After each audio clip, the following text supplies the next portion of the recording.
In 2006, Tim Donnelly was a California Minuteman, and he and some of his friends went to the California-Mexico border and tried to build their own fence. Well, Stephen Colbert and Comedy Central found out about this, and they did an entire segment all about Tim Donnelly. Flash forward to today, and Tim is now a California Assemblyman for the 59th District. And recently, The Daily Show showed up at his office. I'm going to talk to Tim Donnelly about all of this today, right here on Patriot Updates.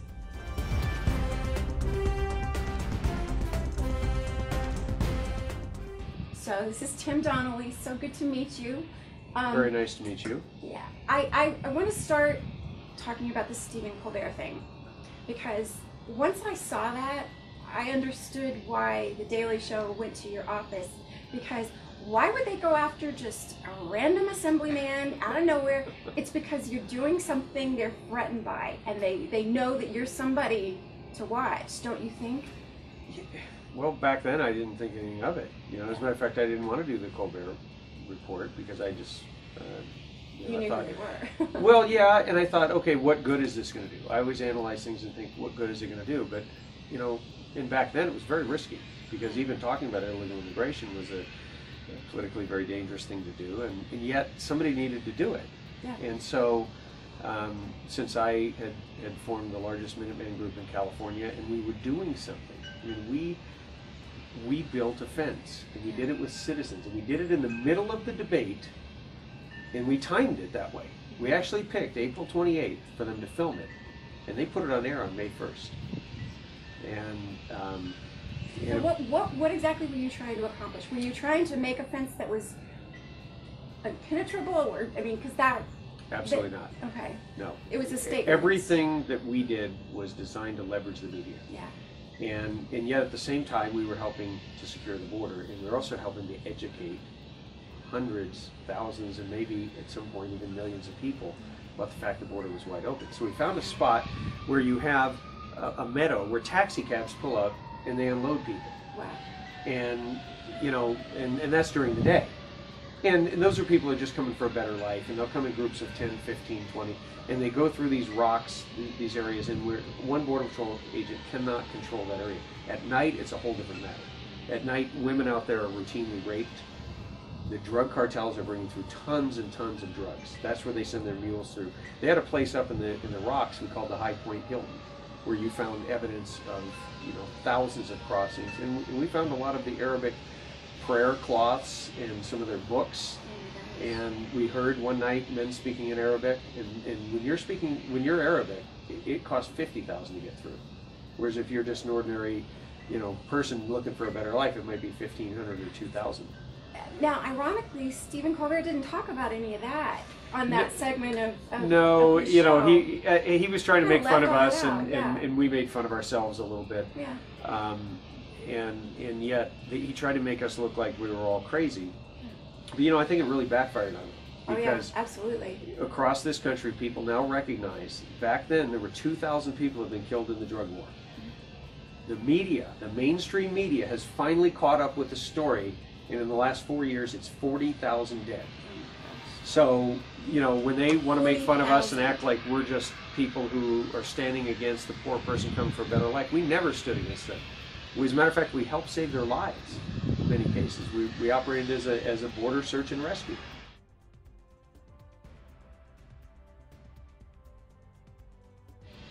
And the Colbert Report, I don't know how many viewers they have, but I understand that the Daily Show has 14 million viewers. Mm-hmm. Oh, I'm sure, yeah. And the game has changed. In 2006, people were asleep. In 2011, we have an activated, awake citizenry. We have awakened the sleeping giant. We were part of that awakening back then. And so when they came to my office this time, I was ready for them. Well, so let's flash forward. What happened, and why Comedy Central has zeroed in on you? I mean, why? I think that there's just something about a person who stands up and speaks out and speaks the truth, and they talk in normal language that everybody understands. Mm-hmm. And that's who the liberals are the most afraid of.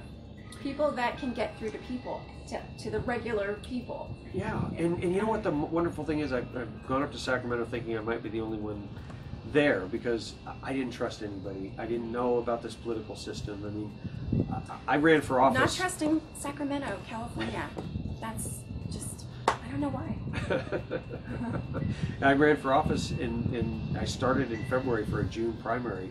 Didn't know anybody in politics, and we only raised $15,000, and we beat the establishment, which had raised between 3 candidates $400,000. So we knew, and we ran completely on the issue of bringing the Arizona law to California, and half my district's in LA County. What that told me is something has radically changed, that this country looks at this issue differently. We had liberal Democrats putting yard signs in. We had legal Hispanics grabbing my yard sign, giving me a hug, and saying, "Thank you for treating me like an American. I'm sick of being lumped in with the illegals."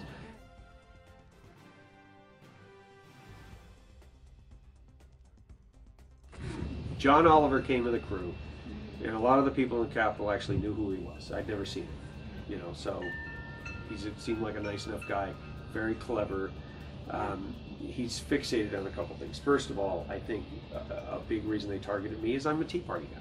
So I was a leader of the Minutemen here in California, and I'm a Tea Party guy who got elected with just the Tea Party. So that was newsworthy, I guess, in some sense. But they're very focused on the big corporations and how they're using direct democracy and the little people. And I guarantee you they're going to have a focus that's going to be like, oh, here's the Tea Party guy defending the big corporation. He's going to have a hard time making that case. They're going to have to chop up a lot of the footage. I'm sure they'll do that. But if it's funny, and they have 14 million viewers, and what I believe is that if you're sincere and you make sense, they really can't chop it up enough for people to not understand that, they want something that you're expressing, and they know there's something radically wrong. And when you're speaking the truth will get through the filters. Right. It just will, because otherwise they won't have a show. Like you're building a fence, trying to keep. Well, I mean, that was what's wrong with that. I was watching that. I'm like, what's their point? We did a 9-minute segment with Anderson Cooper, because we had Anderson Cooper with us. We actually dared the federal government to stop us from building that fence, because we said we're going to go and amend your primary border fence. And Anderson Cooper, at the end of the day, said, what happened here today? Well, we had 200 citizens show up from one radio interview.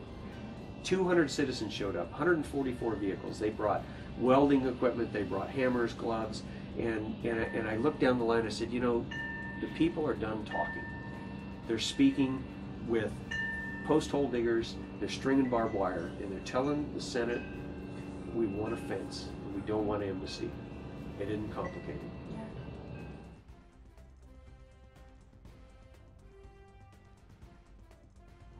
There's a tremendous amount of power that you have. You make decisions that affect millions of people.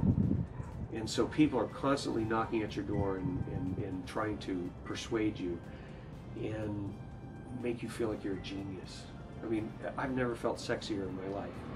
And you know what, I look in the mirror every day, just, because I know that the bottom line is that I made a promise to the people. I stood on people's porches and I looked into their eyes and I saw that desperation. And right now, because of what the politicians have done and the direction they're taking our country, which is continually overriding the will of the people, that not just in California, it's everywhere. It is across this country, and it has destroyed the people's faith in this form of government. Yep.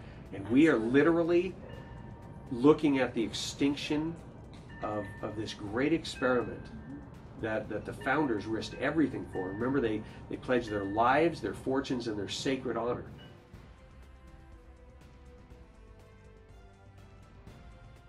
And here's what it's going to take. It isn't going to take a tremendous amount, but it's going to take people paying attention. And we're going to be giving the information out on Facebook. We're going to be giving it out on programs like yourself, which is broadcast on the internet, which is the future. And then you have to convert 10 of your friends. And not only that, but you have to go to your civic groups and you have to explain to them why they need to care about these issues now. Because if they say they're only interested in economic issues, well, every issue now ties into economics. Do they need to start close to the election? Right now. Right now. Right now. Yeah. We need volunteers to be registering voters, because some of these districts are close. A district that is 10% upside down, where the registration for Democrats is higher, by 10%. Those are winnable. Some of them are at 12% right now. We need to go out and get more people.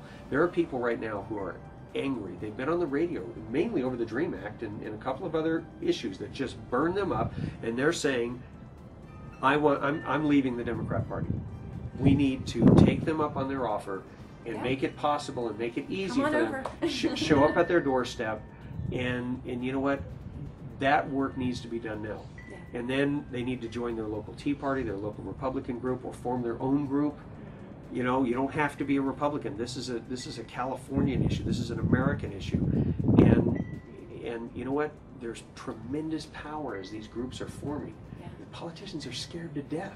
Oh, that's why they're making fun and just trying to kill the Tea Party now. That's why they want people to not take us seriously. Sure, that's why they're trying. That's why they're putting me on the Daily Show in front of 14 million people, because they think that will extinguish it. They don't realize is this teapot is boiling over, and it needs a vent. And that vent, and what I'm doing when I go around the state, is I'm saying here is exactly what you can do. Right now, you need to have signed and gotten 10 signatures on every referendum. Whether it's for the fire tax, whether it's for SB 48, you know, the homosexual indoctrination, or whether it's for the Amazon tax. Even though they killed that with this new bill, I think they should still continue that referendum and get all the signatures. Because you know what it does? It sends a signal, and it sends a chill down their spines. When the government begins to fear the people, we will have liberty again. Absolutely. Well, you can go to my Assembly website, which is, or my campaign website, I'm sorry, which is, you know, Donnelly for Assembly. It's Donnelly with 2 N's and 2 L's for Assembly, or you can just Google my name, Tim Donnelly. I'll have all the information. Yeah, we'll hook you up with that, and we're even going to put up a new one, because we figure if there's 14 million people watching, they might want to know something, and they might want to become part of this revolution, and we want to hear from them. And watch for Tim Donnelly on Comedy Central, because they love him, which we all know is a really good sign that he is doing something really right. Thank you so much, Thank Tim. you, Ann Marie.